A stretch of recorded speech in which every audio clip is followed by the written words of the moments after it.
오늘 우리에게 주신 하나님 말씀 열왕기하 25장 27절에서 30절입니다. 열왕기하 25장 27절에서 30절 말씀 한 목소리로 읽겠습니다. 유다의 왕 여호야긴이 사로잡혀간 지 37년 곧 바벨론의 왕 에윌므로닥이 즉위한 원년 12월 그달 27일에 유다의 왕 여호야긴을 옥에서 내놓아 그 머리를 들게 하고 그에게 좋게 말하고 그의 지위를 바벨론에 그와 함께 있는 모든 왕의 지위보다 높이고 그 죄수의 의복을 벗게 하고 그의 일평생에 항상 왕의 앞에서 양식을 먹게 하였고 그가 쓸 것은 날마다 왕에게서 받는 양이 있어서 종신토록 끊이지 아니하였더라. 아멘. 본문에 계시된 주님은 어떤 분이십니까? 회복하시는 하나님이십니다. 여호야긴이 포로로 잡혀간 지 37년 만에 바벨론에도 큰 변화가 일어납니다. 느부갓네살이 죽고 에윌므로닥이 즉위하죠. 그가 즉위한 원년에 그동안 옥에 갇혀 있었던 여호야긴을 방면을 합니다.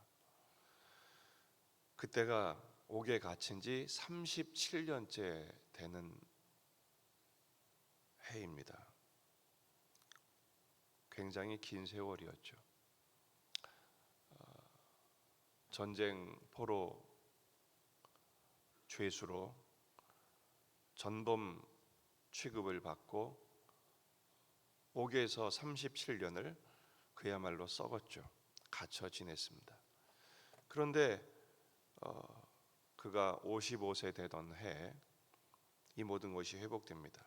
27절 하반절부터 보면 옥에서 내놓아 그 머리를 들게 하고, 머리를 들게 했다는 것은 왕권을 회복시킨 것을 말합니다.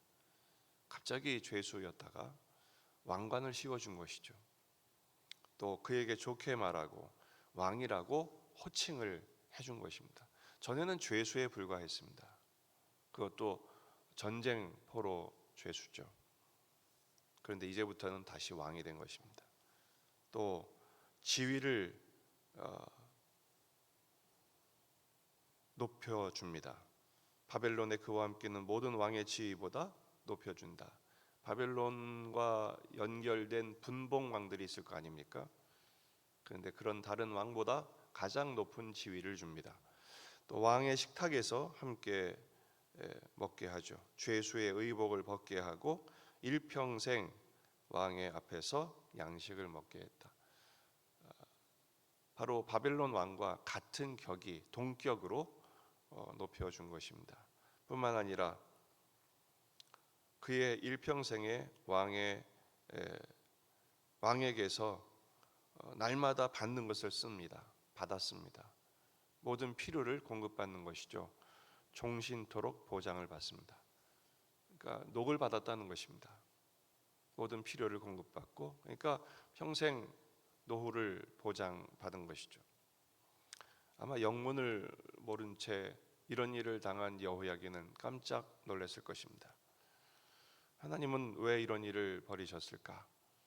사실 여호야긴이 한 일이 뭐가 있습니까? 그가 석 달 동안 통치하다가 바벨론에게 공격당해서 나라는 망하고 왕을 비롯한 백성들이 전부 포로로 잡혀가는 그런 상황, 포로로 잡혀갈 때도 처참한 모습으로 포로로 잡혀간 그런 상황이었는데 왜 이렇게 하셨을까? 70년대 되는 해에 회복하여 돌아오게 되는데 지금은 몇 년 됐습니까? 37년째 되는 해입니다.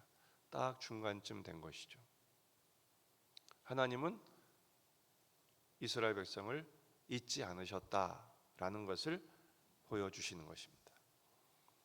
이사야 49장 14절 오직 시온이 이르기를 여호와께서 나를 버리시며 주께서 나를 잊으셨다 하였거니와 여인이 어찌 그 젖 먹는 자식을 잊겠으며 자기 태에서 난 아들을 긍휼히 여기지 않겠느냐. 그들은 혹시 잊을지라도 나는 너를 잊지 아니할 것이라.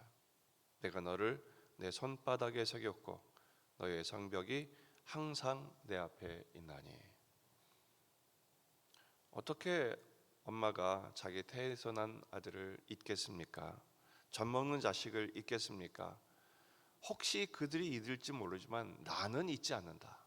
하나님은 결코 잊지 않으시는 분이십니다. 여호야긴을 잊지 않으신 것도 있겠지만 중요한 것은 포로 잡혀간 이스라엘 백성들 내가 잊지 않았다. 무엇보다도 하나님이 잊지 않으신 것은 그들과 맺은 언약입니다. 그들이 나라가 망하고 성전이 불타고 포로로 잡혀간 것은 그들이 먼저 언약을 깨뜨렸기 때문이거든요. 그러나 하나님은 그 언약을 잊지 않으신다라는 것이죠. 이스라엘이 유다가 결국 하나님을 배반하고 그 언약을 깨뜨려 버렸지만 하나님은 결코 잊지 않으시고 다시 회복하신다는 것을 말씀하시면서 포로 잡혀간 이스라엘 백성들에게 소망을 갖게 해주시는 것입니다. 여러분, 오늘 말씀은 우리도 잊지 않으심을 믿게 하는 소망을 갖게 하십니다. 우리를 향한 하나님의 언약의 말씀, 결코 잊지 않으시는 하나님을 믿으시기를 바랍니다. 하나님은 또 어떤 하나님이십니까? 회복을 해 주십니다. 여호야긴의 모든 것을 회복시키셨습니다. 왕권, 왕관, 호칭, 지위, 그리고 명예 다 회복하시죠. 심지어 남은 날에 모든 필요를 공급하시고 보장하십니다. 여호야긴의 다른 이름은 여고냐라고 불렸습니다. 역대기를 보면 그의 이름을 여고냐라고 부르는데 그의 이름이 무슨 뜻이냐? 여호와께서 세우신다라는 것이죠. 하나님이 다시 일으켜 세우신다는 것입니다. 예레미야 29장 10절 이하의 말씀을 보면 매우 유명한 말씀이죠. 여호와께서 이와 같이 말씀하시니라. 바벨론에서 70년이 차면 내가 너희를 돌보고 나의 선한 말을 너희에게 성취하여 너희를 이곳으로 돌아오게 하리라. 여호와의 말씀이니라. 너희를 향한 나의 생각을 내가 아나니 평안이요 재앙이 아니니라. 너희에게 미래와 희망을 주는 것이니라. 결국 말씀대로 되죠. 고레스 왕이 즉위하자마자 왕명을 내리죠. 이스라엘을 방면하고 심지어 예루살렘 성전의 건축을 위한 모든 필요를 전부 제공합니다. 기적 같은 일들이 일어나는 것이죠. 심판의 이면은 하나님의 구원임을 잊지 마시기 바랍니다. 심판을 통해서 하나님이 그들의 죄를 정화하시고 거룩하게 하사 하나님의 구원과 축복을 받을 자격을 허락하시는 것입니다. 모든 진노, 모든 심판을 십자가에서 받아내신 예수 그리스도의 사랑이 바로 그것을 가능하게 하셨습니다. 그 예수님을 믿는 우리들, 내게 은금은 없지만 내게 있는 것 나사렛 예수 그리스도의 이름으로 다시 일어나 걷는 우리가 될 수 있기를 주의 이름으로 축복합니다. 둘째 아들이 집을 나갔죠. 아버지의 멀쩡하게 살아있는 아버지의 유산을 내놓으라고 거의 강탈하다시피 해서 나갔지만 전부 들어먹고 거지가 돼서 돌아왔습니다. 아버지가 먼저 발견하죠. 뛰어가서 먼저 달려가는 아버지, 그리고 그 아들을 껴안습니다. 다른 사람이 돌 던지는 것을 막기 위해서죠. 그리고 다 회복시켜 줍니다. 좋은 옷을 입히고 발에 신을 신기고 손에 가락지를 끼워 줍니다. 송아지를 잡아 잔치를 하죠. 회복시켜 주신 것입니다. 그렇습니다. 믿음을 가진 우리들에게는 소망이 있음을 잊지 마십시오. 그리고 그 하나님을 더욱 사랑하며 오늘을 살아가는 것입니다. 끝날 때까지 끝난 게 아닙니다. 명심하십시다. 낙심하지 마시고 계속 기도하며 하나님의 인도하심을 소망하십시다.